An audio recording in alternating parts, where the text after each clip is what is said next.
Hello again, everyone. You're joining us for another episode of Executive Platform's Blueprint podcast series. My name is Jeff Nix. I'm head of content and research. My guest today is Tom Hood of AICPA and CIMA.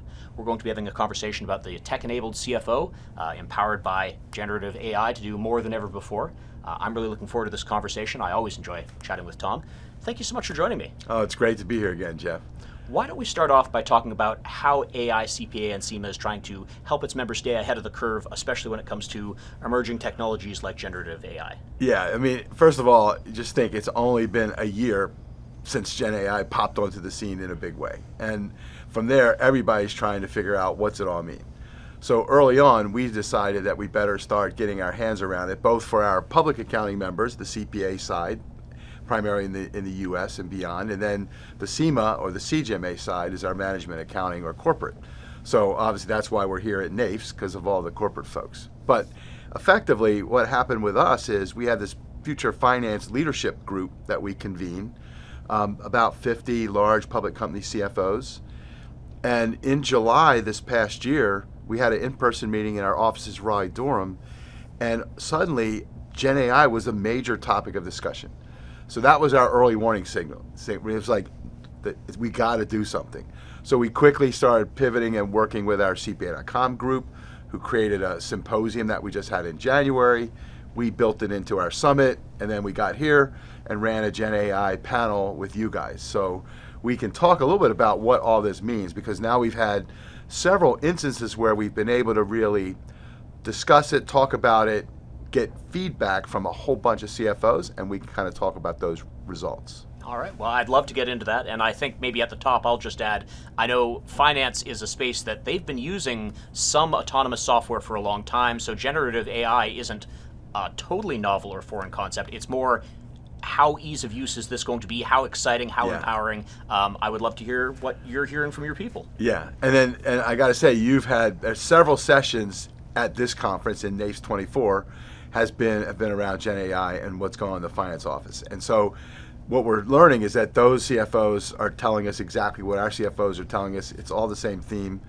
And as of our panel yesterday, the message was clear: we got to get moving. So in the audience, I think there was about 20% that were just getting started, about 10%, not even 10%, 5, 6, 7% that said we're not even started yet. And then another batch were spread out among working on it and some at the scaling and really moving it point. So it's kind of a big spectrum right now of adoption of Gen AI in finance. But the really interesting point, which I really love, is that in many cases, finance is leading the whole enterprise Gen AI strategy. Yes, they're connected to IT and legal and governance, and they've got a cross-functional group, but usually it's finance leading it. And I think I know why. Why would that be? Data, right? Finance is basically the custodian of all the major data sources inside a company. And so they are probably best positioned if they're capable of doing that. And that was pretty cool. And then you had the Microsoft CFO of the Americas talk yesterday. Obviously, Copilot, massive thing transforming finance. And one of the things he said that I think really sticks out with all the other feedback we've got is he said, Gen AI is not a technology play, it's a people play. And by people, he means productivity play. That's where we're starting to see a lot of these use cases, which is pretty cool. I had a conversation earlier where someone was saying, the traditional finance executive was doing sort of 80% data collection and maybe 20% analysis, and maybe generative AI is going to flip that on its head, where it's, okay, someone else is doing, the mundane task of data collection and input and maybe a little bit of, number crunching to red flag things. Now you've got 80% of your time to actually take action on that. Absolutely. I mean, that's the exciting part of this. I mean, I would argue that we've been talking about this flipping from 20% analytics and giving the story to the company, 80% data collection, to flip to that 80-20 for probably 15, 20 years. And it's like, now it's finally here and it's coming fast. So I think if you look at first of all, the cloud moved us exponentially toward that direction. I think COVID accelerated a lot of those transformations. And now we're seeing ChatGPT adding extra fuel to that whole acceleration. So I really think we're now at the phase where the future is here. That means we are going to be able to get to that autonomous finance. I think Gartner predicts we'll have it within 3 to 5 years. And that, of course, that'll vary, but the fact is it's capable now. And Gen AI just adds to that point. Everything from anomaly detection to helping synthesize and summarize data to really helping report on it and make good communications and storytelling about the data. So you think of all those things that often take a lot of time, and Gen AI is like supercharging those use cases, which that's exciting. Mm-hmm. Well, why don't we take a second to talk about AICPA and CIMA, because I know it's an organization that serves its members. This is something that is going to be relevant now and even more relevant in those 3 to 5 years where there's going to be an expectation people already know how this works. What is your organization doing to help its members get ready? So right now, a couple things. First of all, we're trying to get our arms around it. So we have an internal team. We're actually deploying Gen AI in our learning programs, Gen AI in a lot of what we do with committees and things like that. But we're also on a major awareness piece. So we just hosted a Gen AI symposium with our CPA.com subsidiary. Kind of they lead the way in the whole tech early phase of technology, blockchain, ESG, obviously Gen AI. And in that symposium, we brought regulators, big firms, big corporates together, kind of the community, to talk about what they see and where it's going. So we're staying on top of the regulatory side, because some of that will impact our members. We're trying to start major communications and building it into all of our conference planning and things like that. We're also curating good learning tools. So we've got learning for finance teams to actually teach them hands-on how to get around this Gen AI. We created a big Gen AI toolkit, which maybe I'll send you a link and we can put it in these show notes. So we're beginning to really get our arms around educating members, which is a big part of what we do, and then helping them figure out adoption and use cases. I think we've established it's a really exciting time. I wonder if we can get into maybe a few specifics about what this tool is actually going to offer to the CFO and the finance office. Cool. Well, so one of the things we did, Jeff, here was we had a panel on your main stage about the tech-enabled Gen AI CFO, right? So what does it mean? And we had 2 CFOs that are on our future finance group, Claire Brownlee from Teradata and Rachel Crum from Insight, both public company CFOs, who were early adopters. So they actually started it about a year ago and had some really kind of exciting use cases. But more importantly, we'll talk about what we did when we polled your audience and found out kind of where they were in the journey. So a couple of these are on our whole journey of communication and getting feedback from members and really trying to get deep into what people are thinking about. So here's a couple of the use cases. So they're certainly using it as a productivity tool. One of the crazy things I've heard about Copilot, so Copilot, first of all, will give you a ring fence around your company data, because that's what every CFO is worried about. I'm not just going to go out on ChatGPT or GPT-4 because it's going to go to the world. So you need to either get a private instance, which in Rachel's case, Insight, they did a Shark Tank thing and basically hosted a best ideas thing, and they had something like 70 ideas come from their group, and all of them were found to be viable. So then they invested, and this is not like not a lot of money. They put $180,000 up, and they created a way to actually track the tokens of when they were using ChatGPT, private instance, so that they could figure out the cost benefit of everything they were doing. Wow. It's mind-blowing, right? And they're into it for about a year. But I thought that was a fascinating use case. And they're using it for everything from summarizing their quarterly filings and helping them give a good first cut of a summary or synthesis of all that. They're doing it for data analytics. They're doing it for lots of internal pieces. But here's another cool use. Using Microsoft Copilot, literally the transcription will actually, with ChatGPT enabled, it will summarize the meeting results.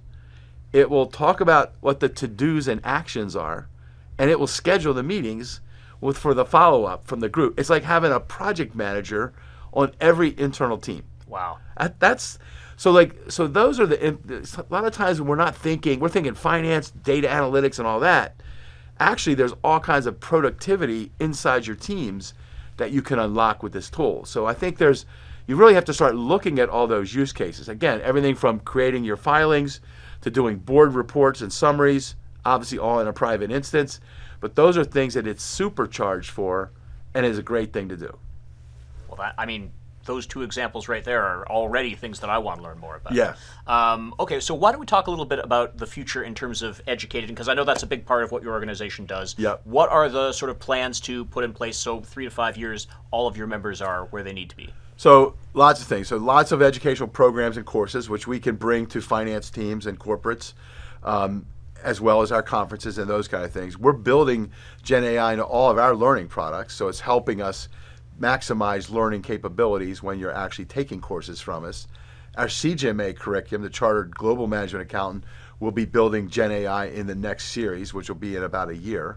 So we're building that as a use case inside the certificate program. And then more importantly, what we're learning when we poll the audience, so like out here we said, what's the implications of all this? So when they said, okay, what are the big issues that we have to deal with?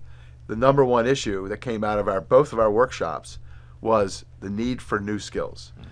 And what are those skills? So we also have been doing research about that. So we actually put a poll out. We call it the T-shaped professional.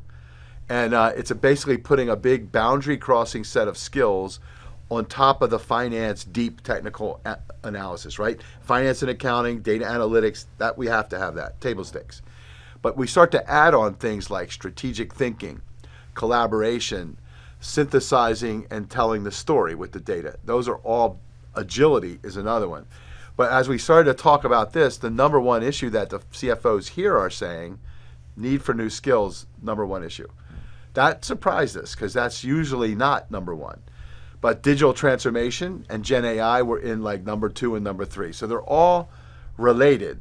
So the message here is this is more about people, just like the Microsoft CFO said. And what we have to do in finance is begin to give our people the right skills. And our research would say you want to give them the right skills before you deploy the technology, not afterwards. Makes sense to me. Yeah. I can appreciate AICPA and CIMA is a global organization. Its presence in North America is growing. Let's talk a little bit about, there might be people who are listening to this and saying, my organization doesn't have membership in this yet. What does getting involved look like? How do you get started? And what are some of the benefits? So a couple things. You don't have to be a member to get involved and learn some of this stuff. We're promoting a lot of it on our website. We're also pushing it in my LinkedIn channel. So I'm a LinkedIn author. So you can follow me, Tom Hood, on LinkedIn, and you'll get a lot of those updates. And you can also reach out to us. We work with companies because chances are you're employing CPAs and CGMAs and finance professionals. So if you're employing them, then you might want to at least reach out to us to say, what do you have that you could help us with learning? We have a brand new apprenticeship, the first apprenticeship for finance and accounting in North America with the U.S. Department of Labor. It's only about a year old, but that's helping people kind of really do a earn and learn model for bringing people along on a Chartered Global Management Accountant certificate program. So lots of ways of doing it. And again, you don't have to be a member, although we'd love you to be. But yeah, that's where we would go. So you can reach out to me. I'm in charge of Americas. And then we can figure out how to help support whatever you're trying to do there. Well, I think that's terrific, Tom. I know we have covered quite a lot of ground in this space. If there were a couple things that you wanted to highlight for people and have them think about a little further, what would those be? So I think the key message here for all finance and accounting executives would be Gen AI is here and it's time to get started. So don't delay. Keep in mind it's a people thing, not a technology thing. So work on your people, the mindset there. Yes, you can be cautious. You can be careful with how the data is moving and all that, but you got to get going. The second piece is begin to think about upskilling your people ahead of bringing all this technology in. So we know what those skills are, right? Strategic and critical thinking, being able to do communication and storytelling, collaboration so you can work across the organization. Those are the pieces we can help with. But that's clearly what you want to be starting with. So I think the message here is for finance, it's a huge opportunity and it's right now and it's moving very fast. All right. Well, I guess it just leaves me to say, I know there are people who are listening to this who want to learn more, maybe ask a few questions. You've already mentioned earlier some of the ways they can get in touch, but what are the best resources available to them that they should take after listening to this and follow through on? So first of all, we have our website, AICPA-CIMA.com. You can follow me on LinkedIn, Tom Hood. Look on LinkedIn, you'll get me, and then connect, and I'll be glad to send you stuff there. Those are the two biggest ways. I'm on Twitter also as @TomHood. or X now, I guess we call it. So those are some great ways of doing it. We'll be more than happy to send you our Gen AI toolkit or some of the other white papers we're producing as we move this along. But stay tuned, because we're going to try to stay on top of all this as much as we possibly can, to the benefit of all of our members. For sure. Well, I want to encourage everyone who has been listening to this. I've had the pleasure of knowing Tom, 3 or 4 years now. Yeah. It's always great chatting with him, and he is a great follow on LinkedIn. He's got a lot of content that comes out all the time. He stays very on top of things. I think you've got something like 700,000 followers, so he actually has a mandate to communicate to all these professionals. Look them up on LinkedIn, check their website. In the meantime, it's just left for me to say, Tom, this is a pleasure as always. Jeff, as always, it's been great to be here with you. You've been listening to another episode of Executive Platform's Blueprint podcast series. I've been Jeff Mix. Let's do it again soon.